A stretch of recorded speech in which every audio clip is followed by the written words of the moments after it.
Hi, and welcome back to the Low Level Devel channel's Gameboy Emulator development series. In the previous video we focused on the addressing modes and the LD instructions. In this video we're primarily going to focus on the working RAM and high RAM, or HRAM. So let's get started. Now if you remember when we ran this last time, we were getting a unsupported bus write to D600.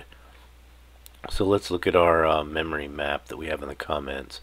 So that's in the RAM bank 1 for the cartridge RAM.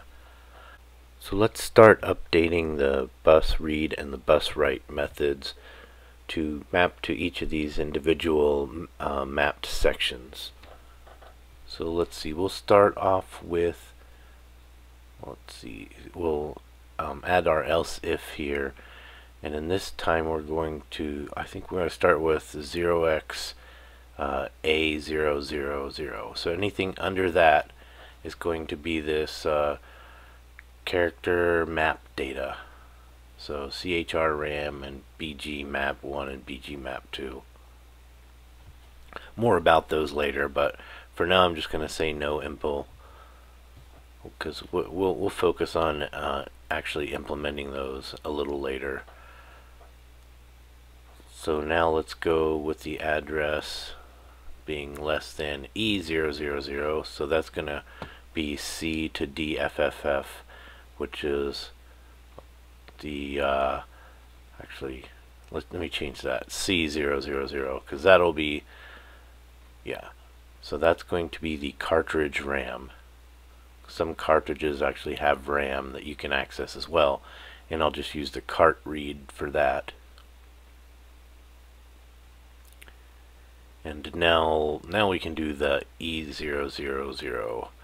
So what's left under that is the RAM bank 0 and RAM bank 1, or possible switchable RAM banks.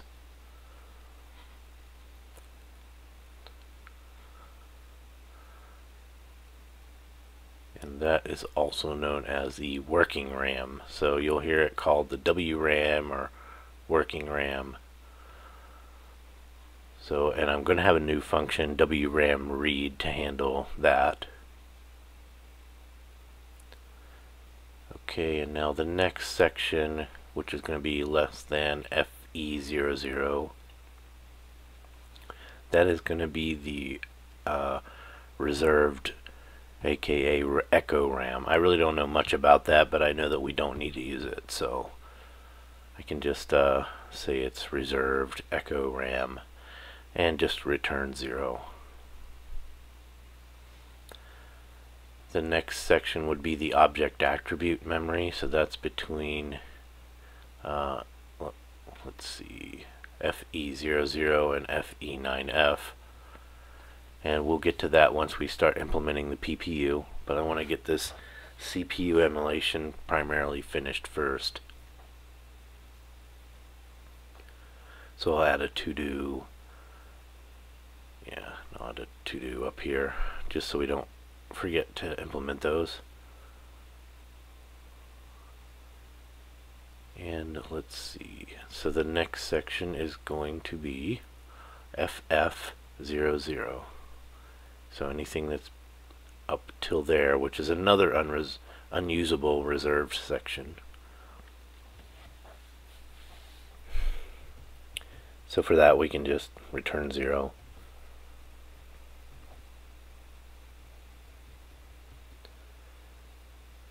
And now let's do less than FF80. So this is going to be all the I/O registers.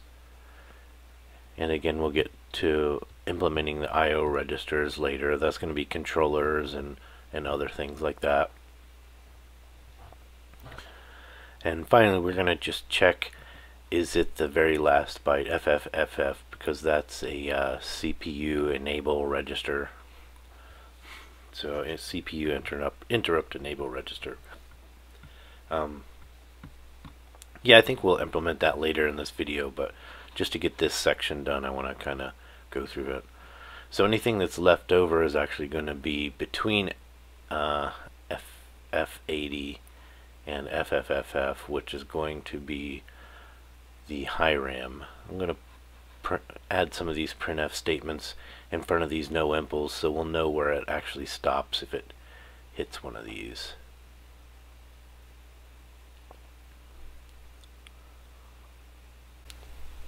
Okay, so at the very end we're just going to do a HRAM read address and we'll return that. So that'll be between FF80 and FFFF. Right down here. It's also called the 0 page, but in some places it's referred to as high RAM.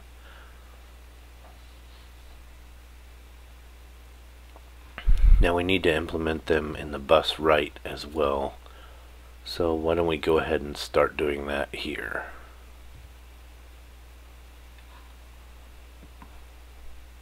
So we'll start with, let's see, the A000.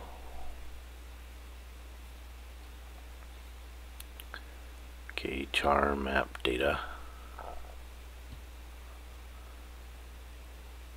And let's see, what did we do there? Yeah, just did a, I'll just copy this.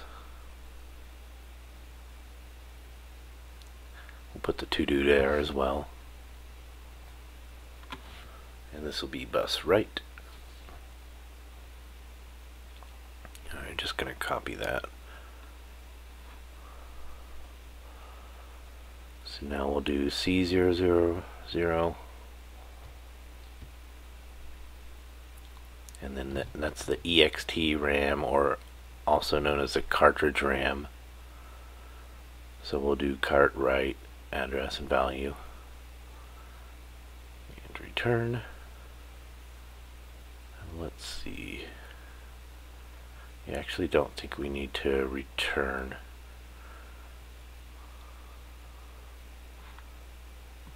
Yeah, because we're just going to do these as a bunch of else ifs. So, alright, we have E000, and that is going to be the WRAM write address and value. And I'll put a comment there. I guess don't really need that comment, but that's fine. Alright, so FE00. This is going to be one of those reserve, or the OAM RAM actually. And again, to do and no impl for now.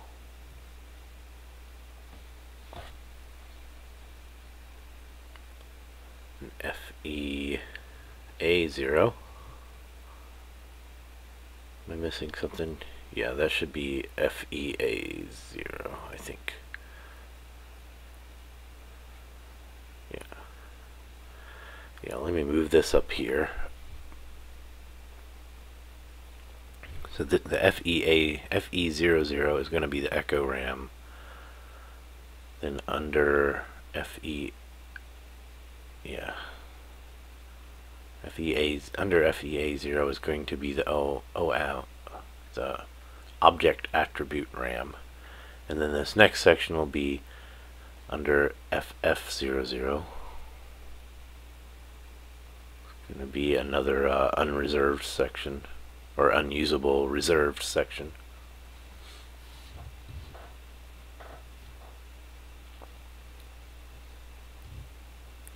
So FF80 between there is the IO registers again, and we'll use our no impl.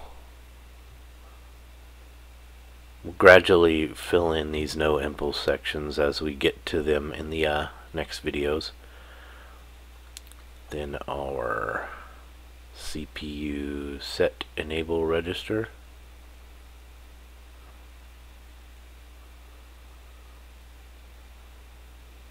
To do no impl, else at the very end. Else is going to be HRAM. So HRAM write address and value. Alright, so yeah, I think that covers pretty much all that we need to do for the bus section. Now let's add a new file here. We'll call it ram.c.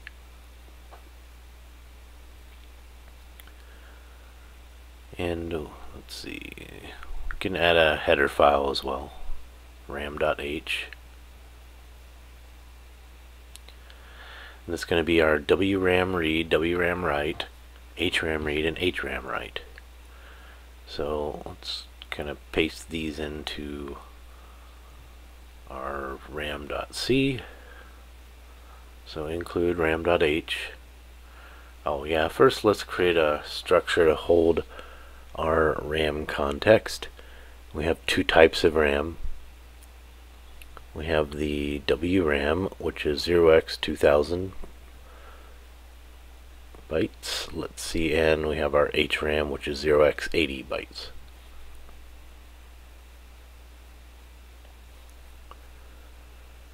And our static RAM context CTX. So now we're ready to start implementing these functions. They're pretty simple, straightforward. So we have WRAM read takes in an address. I'm gonna subtract that 0xC00 from it, because if you remember it started there. We can add some special checks here to, let's see if the address is greater than 0x2000, then we know it's an invalid WRAM address. I'm just gonna put it here in this one for an example of how you would do that kind of error checking if you feel you need to. I don't really think I'll need to in this, because the bus is gonna kind of not pass anything to this function that's out of that range. But alright, so let's so what we're gonna do here is just return the CTX .WRAM at the index address. Okay, so then the WRAM write at address U8 value is going to be simply a first subtract that address again, and then CTX WRAM address equals value. Alright. And it's essentially going to be the same for HRAM. So let's see, HRAM. I'm just going to get rid of that because it's not really necessary. Let's see, this would be FF80, and HRAM,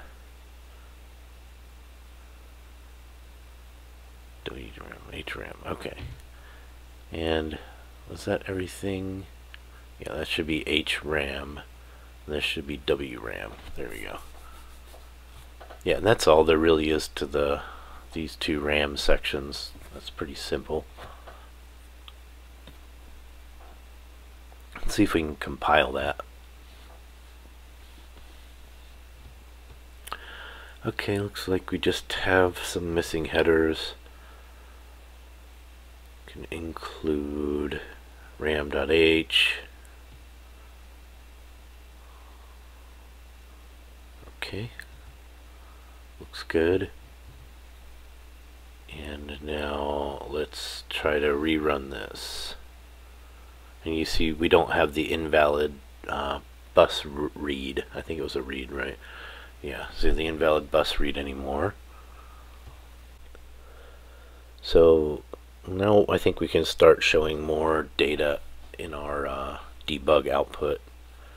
Right now we're just showing the A, B, and C register. So let's change this to B, C, and then we can show, let's see, D, E, and we can do HL as well. So HL.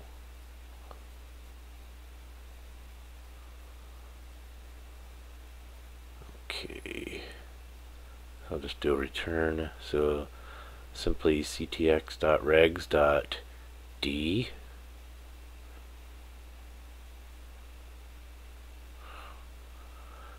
E H, and L. Okay, so this will give us some more data output for when we run our little tests. So let's make that.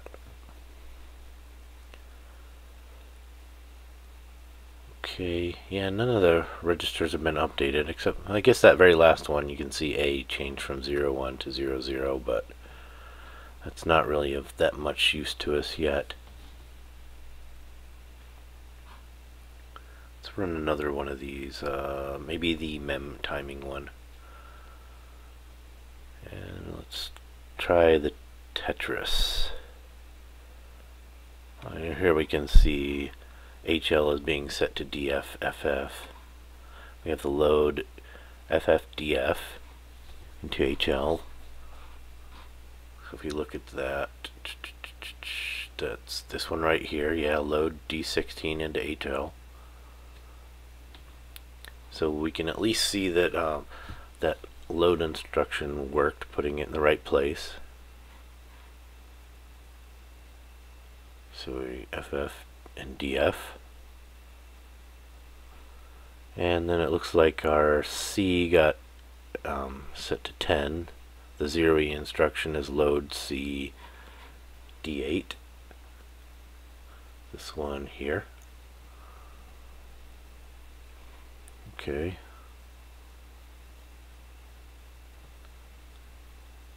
Alright, and then let's see, dec is where it stopped, so the decrease function. So let's see, E0, that one failed. E0 is a LDH, so this is load into high RAM. So let's implement this LDH as well. So let's go, I'll just add another method here.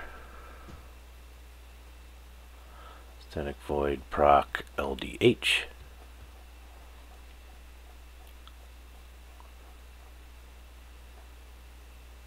Alright, so first we want to do if the CTX current instruction reg1 is A,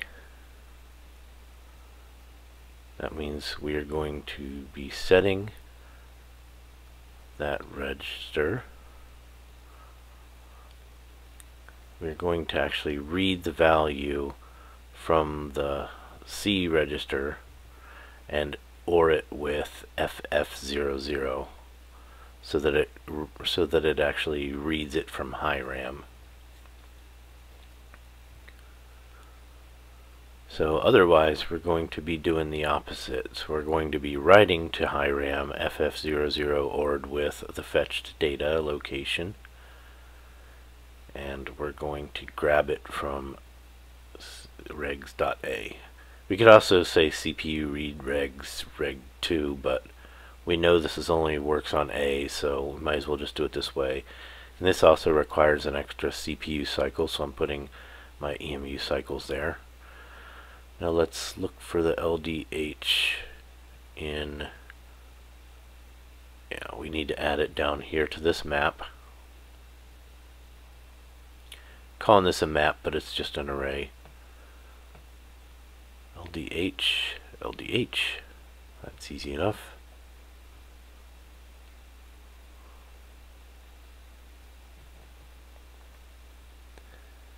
And now go to instructions. So there's two places that the LDH is used. Let's look back here. So E0 and F0. That's easy enough. So E0.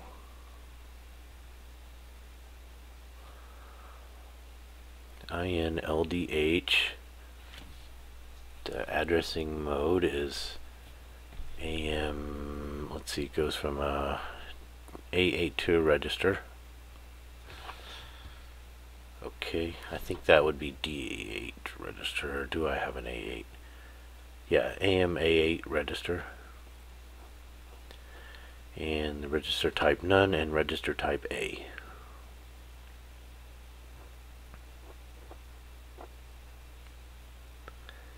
And LDH is pretty much the same and the opposite.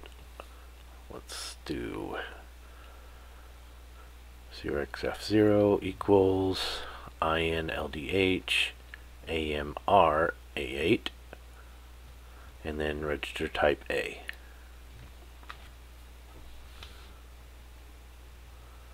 And that should be it for that. Let's go ahead and make that. And now you can see it shows up as an LDH with a unsupported bus write to FF00. So let's go back. Bus FF00 would be the register, the I/O registers. And actually that one, that specific one, I think is the controller. So if we go to I/O ports, I think, where would it be? Yeah, memory map. If we scroll down here some, we see the I/O ranges. So FF00 is actually the controller. So that one, so it looks like it's trying to read or write to that controller. And you know, we can just kind of ignore this for now. So yeah, if anything's in the I/O registers, we can print out the error message but not actually exit. We just want to make sure that we go back and fix it later too. Alright, so there we go. It got past that. Now it's doing some LDs, LDHs, more LDs and LDHs. Okay.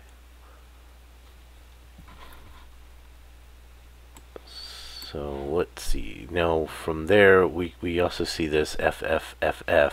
So it failed to write to that, and that's the register that's used for the master interrupt enable. Let's find that in, yeah, back in memory map. Yeah, interrupt enable register. Also IE it's known as. And I think I have to add that, yeah. So if I add that as an U8, because it is a byte, IE register. Now I can add a CPU get IE register and a CPU set IE register.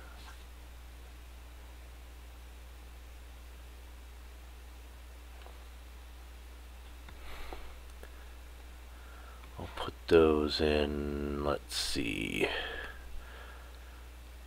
put them in CPU.c.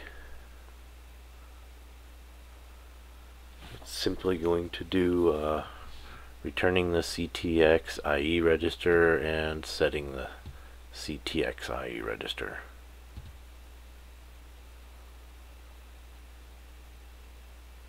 Equals N. Okay. So now let's also include CPU.h here. And I'll replace this section with return CPU get IE register, and let's see, get rid of the to do, CPU set IE register to value. So let's make that, and you can see it moved on to the next instruction. When it failed on CD, and CD I think is the call. I think that's a call, and we can look at that, and those I'll actually focus on in the next video. CD, yep, that's a call. So, and actually that's going to be the main focus of the next video, which is call, jumps, returns, and all of that. So I think this is a good stopping point for this video. I hope you again learned something, and if you enjoyed it, like, comment, subscribe, join our Discord channel, and thanks for watching.